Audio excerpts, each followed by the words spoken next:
What is up, YouTube? It's Coffee tapping back in, man, and we got to talk about something that I don't like thinking about, man. That's Doomsday, the end of mankind, society, this planet.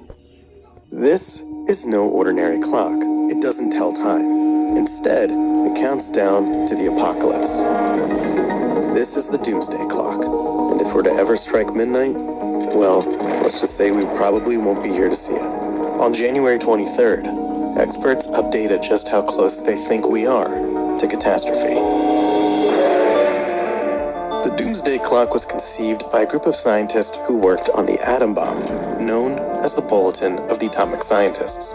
In 1947, the symbolic clock was first set at 7 minutes to midnight by designer Martel Langsdorff, representing their fears of atomic annihilation. The seeds of man's oblivion. But fears eased by 1963 with the signing of the Partial Nuclear Test Ban Treaty, and the Bulletin reset the clock to 12 minutes to midnight. Since then, the clock has been set further and closer to midnight, according to the severity of an increasingly diverse range of existential threats, determined by scientists and Nobel laureates, reaching its furthest in 1991 at a comforting 17 minutes from disaster. In 2022, the clock was kept to just 100 seconds to midnight due to issues like nuclear armament, climate change, and threats to democracy. In 2023, scientists stated we were closer than ever to global catastrophe at just 90 seconds to midnight. And now in 2024, experts say we are still at an alarming 90 seconds to midnight, due in part to conflicts around the globe, AI advancement, and slow movement on climate change. The Doomsday Clock is a symbol, an indicator of the perils humans create, and a plea to find solutions for a better future. From one world. So there y'all have it, man, the Doomsday Clock. I remember, what was that one superhero movie, The Watchmen? The fuck was going on with that movie? Y'all know what I'm talking about. The one dude, professor, whatever, just walking around butt naked all the time. That was type weird, man. I don't know why they had to do that. I don't know, just a thought. But they referenced the Doomsday Clock in that movie, and it's pretty alarming, disturbing stuff to think about. You know what I mean?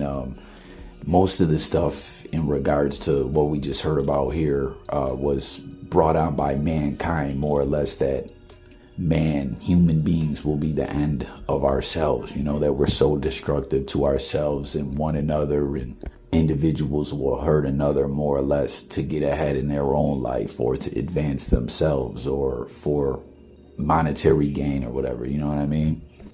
But it's just pretty creepy to think about. And then you got the super volcanoes that are in America, tidal waves. I remember hearing some stuff a while back about scientists worried about some massive wave that could come and just fluck up everything over this way. And you know what I mean? Then comes the whole conspiracy side of things with manipulation of weather and stuff like that. You know, jump in the comments. Let me know what y'all think about all this, and let me know what you think about the Doomsday Clock, what was referenced in this clip that I shared with y'all, where it's been moved closer to the clock striking 12 and the end of everything. You know, do you think other situations should have been closer or further away from the clock striking 12? What's your thoughts? Let me know below. It was a trip to see Bill Nye up there, man. I was a big fan of Bill Nye, the science guy, back in the day. I didn't know, like, obviously I knew he was big in the world of science and all that, but I didn't know he was like within the top scientists walking the face of the earth. And then whenever I see all those videos showing like nukes going off and you see the mushroom clouds and everything just being ravaged by the explosion, I always wonder, where does that footage come from? Even like the super old footage, you know, was that from tests and they had cameras out there? And then if that's the case, how could the cameras withstand an explosion like that and, you know, transmit the footage? Do they have that kind of technology back in the day? I don't know. Or is that just some kind of recreation? Because we've been seeing that footage from way, way back. So I don't know, just a thought, just thinking out loud. But there y'all have it, man. Doomsday. Is it upon us? When will it happen? Let's talk about it all in the comments. Now, we got to shift and talk into something else that definitely could bring doomsday-like results onto humanity. Has been ravaging this population over the past few years in a scary, disturbing way. Whenever we talk about this, I always share, man, I'm like, is there an impossible end to this? What will happen? And so much of it seems like it was put into play in some kind of way. You know what I'm saying? The way the opiate crisis jumped off and everyone was cashing in scripts all over the place and was allowed to do that, where everyone was hooked so viciously, just on another level, and then we saw it being referenced in music and pop culture, pill pop, swag and all that, right? It just felt like everyone was being influenced to get on these opiates, and then next thing you know, everyone ended up on that smack juice, and then the Fenty took over and people have just been dying left and right. We saw rapper Jelly Roll talking with the Senate committee about this, and they're trying to end the crisis and all that. And obviously when politics come into play, nothing really ever seems as it really is. As when I looked into it more, this bill that they're trying to put out there is to place sanctions on people laundering money and shipping and receiving in regards to cartels and stuff like that. Is that the answer? Will that work? What else is attached to that bill? I don't really know. You know what I mean? I always tell y'all, I don't try to come on here and spin it to everyone like Jay Coffee Talk understands everything. It's more like I'm just trying to coffee talk it up with everyone out there and get everyone's take and what is what. Let's talk about it. That's the basis of this platform. So make sure you get in the comments, join the discussion as always, as well as subscribe to the channel and stay tuned for more as we talk music, news, sports, and more. But what we're talking about is Rick from Pawn Stars' son. It was announced the other day had passed away, and word was out and confirmed that it was an overdose. But there really wasn't much more news available, and we have found out indeed what I thought it was off the rip, and a lot of other people probably thought, and that it was indeed Fenty. And he has spoke out saying, his son, Adam, 39 years old. And again, if you didn't catch my previous video or you haven't heard about the story, Adam was not a part of the show. He barely even ever worked at the pawn shop, just very briefly. So, anyone who was thinking it was someone from the show who had passed away, that is not what it is. But Rick is just saying, what's going on? This is the border crisis and something has to be done. We're just sitting back watching this kill everyone, and that's just what it is and what continues to happen. R.I.P. to him. Thoughts and prayers out to the Pawn Stars family. What do you guys think can be done about this? Will this ever stop?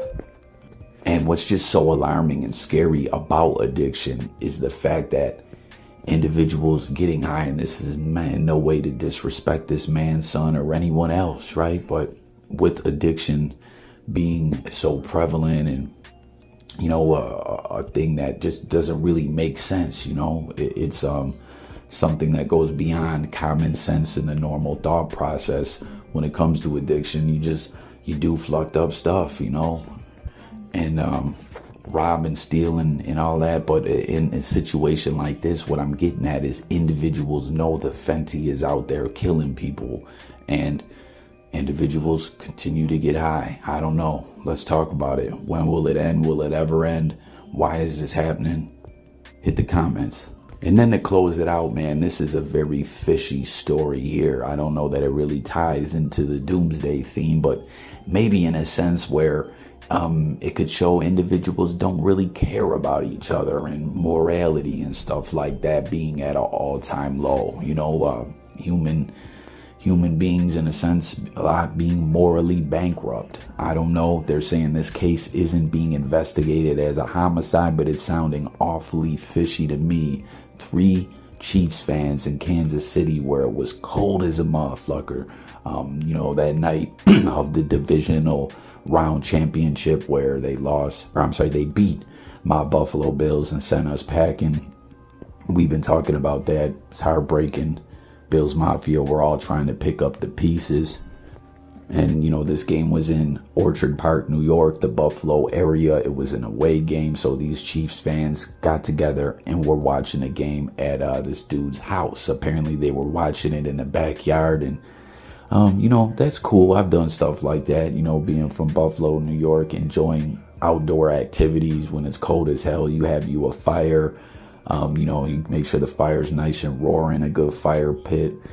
You know what I mean? Barbecue some food, have some brewskis, maybe some hot apple cider or something like that, and enjoy yourself. And apparently, they all watched the game together. 4 of them, 3 friends went to this one dude's house. All 4 fans of the Chiefs, and apparently 3 of them were found outside, had froze to death. 1 was on the back porch, 2 were in the backyard. And again, it's weird. It's like KC authorities are saying this is not being investigated as a homicide, but it sounds like some of the other individuals, loved ones and friends and family of the deceased are saying, like, what's going on? Because they were hitting up dudes whose house it was, saying, hey, we're looking for such and such. Have you seen them? He had seen the text and didn't respond. People came over, were pounding on the door, kicking his door in, like, yo, you know what I'm saying? Where's everyone's at? Like, the other individuals' cars were left there, and they're just not really understanding how the dude whose house it is didn't, question what the fuck was going on. And they say when the police showed up, he came out in his drawers with an empty wine glass, just acting so nonchalant, and just that he had no knowledge that his friends were there and had died outside. I don't know, it just ain't adding up to me. I ain't believing it. Even if you got wasted, white boy wasted with your friends and passed out inside, and by some chance they went outside, stayed outside, and just got so obliterated drunk they fell asleep. Sooner or later you're gonna wake up the next day, like, even if it was a pure accident, and find what's going on. This guy didn't notice. He got texts from people asking where are they, and didn't respond, and he seen the texts.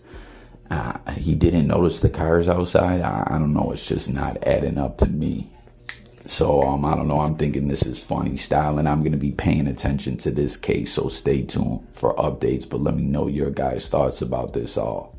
Again, accidents happen, especially when you're partying. You always got to be responsible, plan things out, but your 3 friends freeze to death in your backyard, and you just have zero knowledge.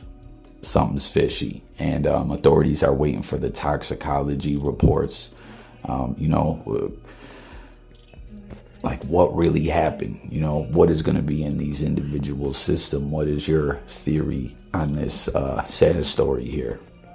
So that's going to do it for this one. Thank y'all for tuning in.